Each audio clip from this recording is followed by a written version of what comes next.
जय हिंद दोस्तों, नमस्कार। आदिवासी मंच न्यूज़ पर आपका स्वागत है दोस्तों। आज हम बताएंगे दोस्तों, चंद्रशेखर आज़ाद ने कही बड़ी बात है दोस्तों। जो अभी 11 सितंबर को बहुत बड़ा आंदोलन होने वाला है, उनके बारे में उन्होंने क्या कहा। और साथ ही जो भारत बंद था, तब वहाँ पर रैली पर पुलिस वालों ने लाठीचार्ज किया, उन पर भी हमला बोला और कहा कि मैं अब बहुत बड़ा दिल्ली में आंदोलन करने जा रहा हूँ। साथ ही उन्होंने कहा कि दोस्तों, इस तरह से पुलिस हमारे आरक्षण और एसटी ओबीसी आदि का आरक्षण छीनने की कोशिश कर रही है, तो उनको रोका जाए और मैं सरकार को घुटने पर ला दूंगा। इस तरह से उन्होंने अपनी बात को रखा। और वो कल लाइव थे और लाइव से वहाँ पर वीडियो उन्होंने कहा है लाइव में, तो हम आपको बताते हैं उन्होंने क्या कहा। उनके भाषण को ध्यान से सुनिएगा और वीडियो अच्छा लगे तो लाइक और चैनल को सब्सक्राइब जरूर कर लीजिए। तो आइए चलो देखते हैं चंद्रशेखर आजाद साहब ने क्या कहा। साथियों, जय भीम, जय भारत, जय संविधान, जय मंडल, जय जोहार, जय विज्ञान, जय लोकतंत्र, जय जवान, जय किसान। आज का लाइव, वैसे तो मैं पूरे दिन ही लाइव था और पूरे दिन में जो कुछ चल रहा था उस पर नजर बनाए हुए था। आंदोलन में भी मैं हिस्सा लेने के लिए सड़क पे भी उतरे थे, लेकिन आज मेरी कुछ और ड्यूटी थी, मैं उसको भी निभा रहा था कि कहीं कोई इस तरह की बात ना हो। सर्वप्रथम मैं बहुजन समाज में जन्मे सभी संतों, गुरुओं और महान पुरुषों को नमन करता हूं। मैं अगर उनके नाम लेने लग जाऊंगा तो बहुत सारा समय भी जाएगा और किसी न किसी एक आधे महान पुरुष का नाम छूट भी जाता है, तो मैं सभी को एक बार में ही नमन करता हूं।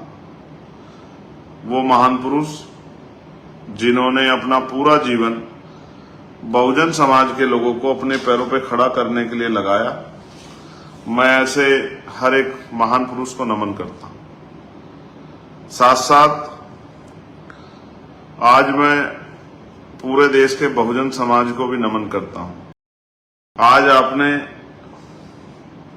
संविधान की रक्षा के लिए, आरक्षण की रक्षा के लिए, देश की रक्षा के लिए, अपने अधिकारों की रक्षा के लिए जिस तरह का प्रदर्शन किया है वो काबिले तारीफ है। इसलिए मैं देश के बहुजन समाज के हर एक नौजवान को बहुत बहुत धन्यवाद देता हूं, बहुत बहुत उसको मैं उनके लिए मंगल कामनाएं करता हूं। उन माओ बहनों के लिए भी जो सड़कों पर निकली, उन बड़े बुजुर्गों के लिए भी, तमाम संगठनों के लोग जो सड़कों पे आए, मैं उनका भी बहुत बहुत अभिनंदन, स्वागत करता हूं। और मैं ये जो ऐतिहासिक भारत बंद सफल हुआ है, मैं इसकी जितनी प्रशंसा करूं उतनी कम है। ये किसी मेरे अकेले या एक पार्टी संगठन ने नहीं, ये आप सब लोगों की मेहनत के कारण हुआ है। मैं इसका श्रेय आपको देता हूं। ये एक शुरुआत है, ऐसे बहुत सारे मौके हमारे पास आएंगे,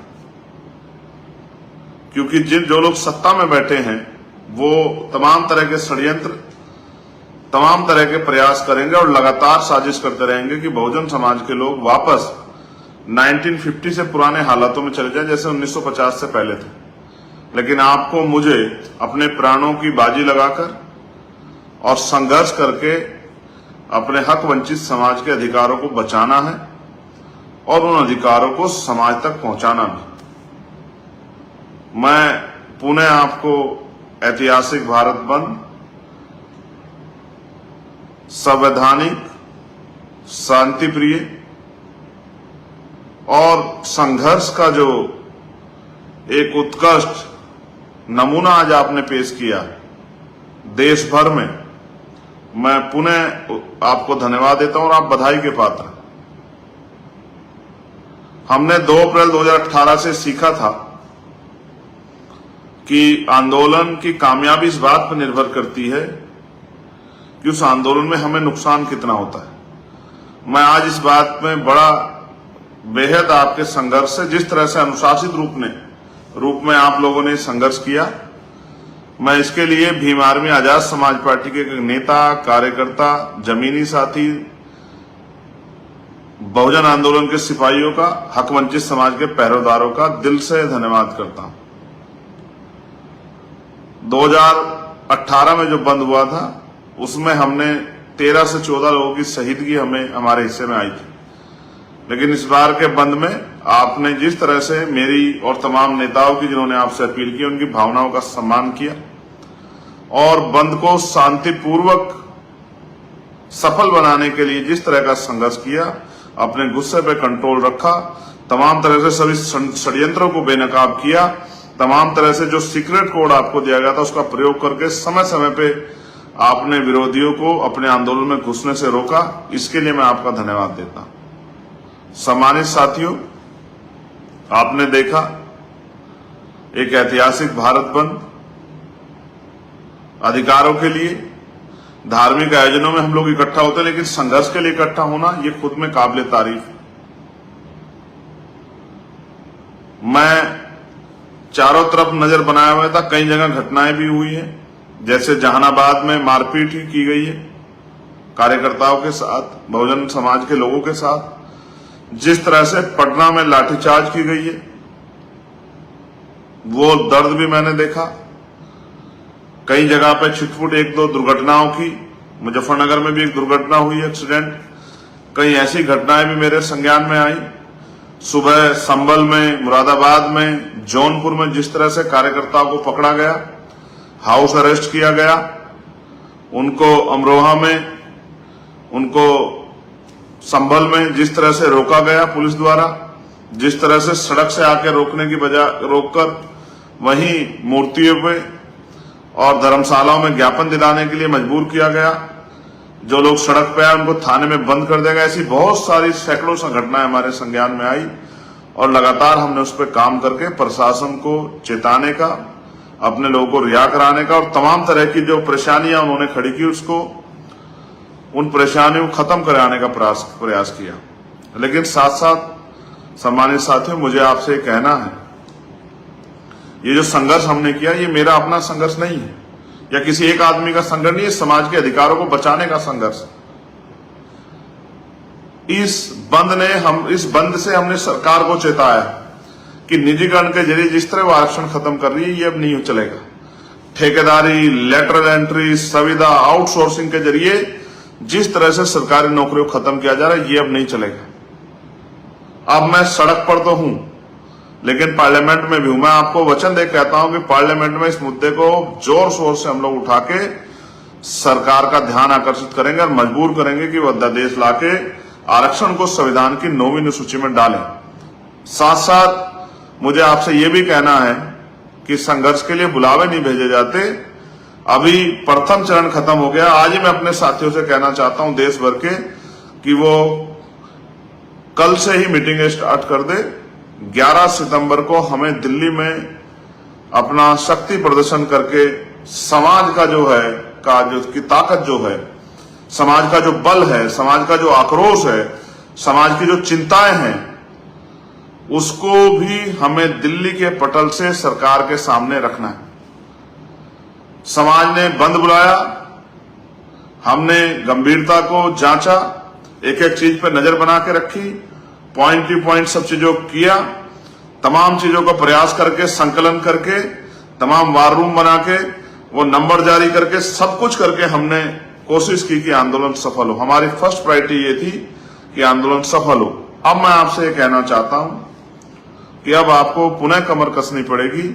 मैं भीम आर्मी आजाद समाज पार्टी के बहादुर साथियों से कहना चाहता हूं, अभी से आप व्यवस्था कर लें। 11 सितंबर को हमें केंद्र की सरकार को और स्टेटों की सरकार को ये बताना है कि वो दिन चले गए जब हमारे अधिकार, पूरे के पूरे अधिकार हमें डकार ले जाते थे और हम लोग चुपचाप मायूसी से दूर खड़े होकर देखते रहते थे। वो दिन चले गए जब हमारे अधिकारों को लूट लिया जाता था, हम पे जुल्म जाति की जाती थी और हम लोग चुपचाप कोने में दुब के बैठे रहते। वो दिन चले गए। अब जो नई जनरेशन है वो अपने अधिकारों को इतनी आसानी से नहीं जान देगी। आज मैंने किसी से कहा भी और मैं आपसे भी कह रहा हूं, क्या कभी आपने 2014 से पहले सुना था कि कमजोर वर्ग के लोग अपने अधिकारों के लिए भारत बंद करते थे? ये नई ऊर्जा जो है, ये जो नया बल पैदा हुआ है समाज में, ये भीम आर्मी के नौजवान साथियों के संघर्ष, उनके समर्पण, उनके संकल्प और जो दिल में उनके आग लगी है बहुजन महापुरुषों के सपनों को पूरा करने के लिए, ये उसकी देन है। आज बहुत सारे कर्मचारियों ने मेरी अपील के बाद छुट्टी ले लेके भी इस बंद में शामिल होने का काम किया। उन्होंने भी अपनी सामाजिक जिम्मेदारी को निभाया। मैं उनसे भी कहना चाहता हूं कि अब कमर कसने का समय आ गया है। ये अधिकार मांगने से नहीं मिलेंगे।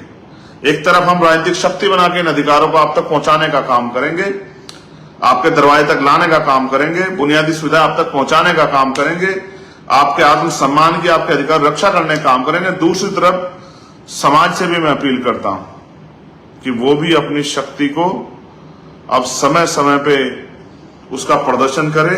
एक बार भारत बंद करना पड़े आपके अधिकारों के लिए, 2 बार करना पड़े, 10 बार करना पड़े, हर महीने करना पड़े, हर साल करना पड़े, हर हफ्ते करना पड़े, लेकिन किसी भी कीमत पर आजादी के 75 साल बाद भी हम लोग बुनियादी सुविधाओं से वंचित होकर जीवन नहीं जिएंगे। मैं गांव देहात में जाता हूं तो लोगों के दर्द को देखता हूं, भूखे पेट देखता हूं, घर के टूटे हुए घरों की छतें देखता हूं, मैला मटमैला पानी, जैसे नाली का पानी होता है ऐसा पानी पीने के लिए मजबूर लोगों को देखता हूं। बीमारियों से सड़क पर घर में मरते लोगों को देखता हूं, अस्पतालों में मरते देखता हूं। मैं जाता हूं अपने क्षेत्र में भी अस्पतालों के निरीक्षण के लिए। मैं उनसे एक ही बात कहता हूं कि इसको ठीक करो, गरीब आदमी आता है। मैं पैसे की कमी में लोगों के उजड़ते सपनों को देखता हूं, अपने नौजवान भाइयों को देखता हूं, रोजगार की कमी के कारण उनकी तकलीफों को देखता हूं, मजदूर को मजदूरी मांगने पे मरते हुए देखता हूं, मुझे रखने पे अपने लोगों की हत्या होते देखता हूं, न्याय मांगने पे पुलिस द्वारा लाठियों से पीट के जेल बंद करके छोटे मुकदमे में जेल में सड़ते अपने लोगों को देखता हूं। मैं सड़क पर बिलखती हुई अपनी बच्चियों को, उनकी लुटती आबरू को देखता हूं। मैं माओ के मिटते सिंदूर को देखता हूं। मैं बहनों की उजड़ती माओ की उजड़ती कोख को और बहनों के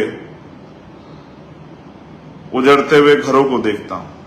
बहुत तकलीफ होती, सब कुछ होते हुए भी आज भी हम पे होने वाला जुल्म कम नहीं हुआ, और जो अधिकार हमें बाबा साहब अम्बेडकर ने संघर्ष करके दिलाए, उनको लगातार सरकारें खत्म करने का काम कर रही। मैं भूख से बिलखते बच्चों को देखता हूं। मैं आपकी बातों में, आपके चेहरों पे, आपकी आंखों में जो दर्द है, उस दर्द को देखता हूं। और मैं आपको फिर कह रहा हूं, ये हमें कुछ भी आसानी से नहीं मिला। पीने के लिए पानी से लेके और सार्वजनिक रूप से पढ़ने के लिए स्कूलों में भी हिस्ट्री पढ़ के देखेंगे तो एहसास होगा, उन सब के लिए हमें कीमत चुकानी पड़ी है। मैं आपका भाई चंद्रशेखर आजाद पुनः आपको बधाई देता हूं और अपने बहादुर साथियों से कहना चाहता हूं जो देश भर में रहते हैं, समय है, अधिकार बचा लो। और अधिकार संघर्ष करके ही बच सकते हैं। और मैं किसी पर टिप्पणी नहीं करना चाहता, लेकिन बहुत सारे लोगों को समझ में आया कि हम जो संघर्ष करते हैं सड़कों का, वो संघर्ष ही सरकारों को हमारे लोगों के खिलाफ कानून बनाने और हमारे लोगों का अहित करने से रोकती है। वरना सरकारों का बस चले तो हमारे लोगों को कच्चा चपा जाए, हमारे अधिकारों को निगल जाए, सारे अधिकार पूंजीपतियों को दे दें। इसलिए मैं आपसे कहता हूं, मैं जो मांगे उठाता हूं वो समाज में परिवर्तन की मांगे हैं कि प्रधानमंत्री हो, राष्ट्रपति हो, राज्यपाल हो, मुख्यमंत्री हो, उनके मंत्री हो, आईएएस हो, आईपीएस हो, क्लर्क हो, कोई नेता हो, कोई भी हो, सबके बच्चों को सरकारी स्कूल में पढ़ना चाहिए, जिससे सरकारी स्कूलों में सुविधाएं आए, गरीब के बच्चे को, किसान मजदूर के बच्चे को भी पढ़ने का अवसर मिले और अच्छी पढ़ाई की व्यवस्था हो, कम खर्च में व्यवस्था हो, कम पैसे में उनको मौका मिले आगे बढ़ने का। और ऐसे ही कोई भी अधिकारी हो, कर्मचारी हो, नेता हो, अभिनेता हो, मुख्यमंत्री हो, प्रधानमंत्री हो, राष्ट्रपति हो, राज्यपाल हो, मंत्री हो, कोई हो, आईएएस हो, आईपीएस हो, वकील हो, जज हो, सबके बच्चों को जो सरकारी सुविधा ले रहे हैं, उनका इलाज बीमार होने पे सरकारी अस्पतालों में नेताजी का भी, अभिनेता जी का भी, अधिकारियों का भी, उनके बच्चों का भी होगा। तब तक सरकारी अस्पतालों में जब तक ये काम नहीं होगा तब तक सरकारी अस्पतालों में अच्छे इलाज की व्यवस्था नहीं होगी। मैं पुनः आपको याद दिला रहा हूं, तारीख क्या है? 11 सितंबर। आपने हर आंदोलन में मेरी बात के साथ खड़े होकर मुझे ताकत देने का काम किया, मेरी बात के साथ खड़े होकर इस देश को बहुजन समाज की ताकत का एहसास कराने का काम किया। मैं आपसे अपील करता हूं, आज से ही अपनी डायरी में नोट कीजिए कि 11 सितंबर दिल्ली, और दिल्ली को ये बताना है कि हम अभी जिंदा हैं और इस तरह से इतनी आसानी से अपनी आंखों के सामने अपने अधिकारों को जाने नहीं देंगे। दिल्ली में बैठी सरकारें याद रखें, स्टेटों में बैठी सरकारें याद रखें, जो लाठी मेरे लोगों पे चली, एक एक लाठी का हिसाब होगा। ये बात मेरी आप याद रखना। मैंने सुबह भी कहा था, कल भी कहा था, अगर कोई सरकार हमारे लोगों पे लाठी चलाएगी तो उसका तख्ता पलट करने का काम, उसकी कुर्सी खींचने का काम, उसको जमीन पे पटकने का काम उस सरकार को हम लोग आने वाले कल में करेंगे। और मैं आपसे आग्रह करता हूं, अब तो जागो प्यारो, अब तो नींद से जागो, अब तो आंखें खोलो। अब तो देखो कौन संविधान के इस तरह संविधान लेके आपके लिए घूम रहा था, ये कहते हो कि संविधान बचाना, आरक्षण बचाना, लेकिन आपको समझ आया जब आपके अधिकारों की रक्षा की बात आएगी तो आपको खुद लड़ना पड़ेगा। आज भी तो आप खुद ही लड़े हो ना। कोई नेता जो संविधान बचाने के वादे करके, दावे करके आपके बीच घूम रहा था, आया क्या कोई? मैं किसी को बुरा नहीं कह रहा हूं, मैं तो आपको जगाने के लिए हूं और आप सब जानते हैं। 4-4 गोली मैंने इसलिए खाई क्योंकि मैं सच्ची और कड़वी बात कहता हूं। इन नेताओं का बस चले, जो नेता यहां दिल्ली में बैठे हैं, इनका बस चले तो मुझे अगले दिन का सूरज ना देखने दे, क्योंकि इनको लगता है कोई है जो खड़ा हो गया गरीबों के लिए। इनके झूठ और गरीबों की तकलीफों के बीच, जो इनके झूठ को बेनकाब करता है और गरीबों की लड़ाई को पार्लियामेंट में भी उठाता है, सड़कों पे भी उठाता है। मैं मेंबर ऑफ पार्लियामेंट बना हूं, लेकिन मैंने अपने तेवर नहीं छोड़े, मैं लड़ना नहीं भूला हूं, मैं सड़कों का संघर्ष नहीं भूला हूं, मैं तपती गर्मी में आंदोलन करना नहीं भूला हूं, मैं कई कई किलोमीटर नारे करते हुए अपने लोगों को जगाना नहीं भूला हूं, गांव गांव जाके लोगों को समझाना नहीं भूला, मैं संघर्ष करना नहीं भूला हूं। मैं आपका आजाद हूं, मैं आपका चंद्रशेखर आजाद हूं, इसलिए आपसे कह रहा हूं। मैं आपका सिपाही हूं, मैं आपका कार्यकर्ता हूं, इसलिए आपसे कह रहा हूं। कोई दिखा आपको कि हमें संविधान बचाना है, देश बचाना है? कोई दिखा आपको आपकी लड़ाई में आगे खड़ा होता हो कि आप मत जाओ, हम हैं? ये आपकी लड़ाई है सर। जब आपके अधिकारों की बात होगी तो आपको खड़ा होना पड़ा। आप किसी को वोट दे दो, कोई फर्क नहीं पड़ता किसी को। जैसे उनका मतलब निकलेगा, फिर आपको अपनी लड़ाई खुद लड़नी है, आपको अपने घर की रक्षा खुद करनी है, आपको अपने ऊपर होने वाले जुर्म का जवाब खुद देना है। अब तो जागो, अब तो कठपुतली मत बनो किसी की। हम लोग संघर्ष कर रहे हैं या नेतागिरी कर रहे हैं, अपने समाज के अधिकारों के लिए तो कर रहे हैं, अपने बहुजन समाज को पैरों पर खड़ा करने के लिए तो कर रहे हैं।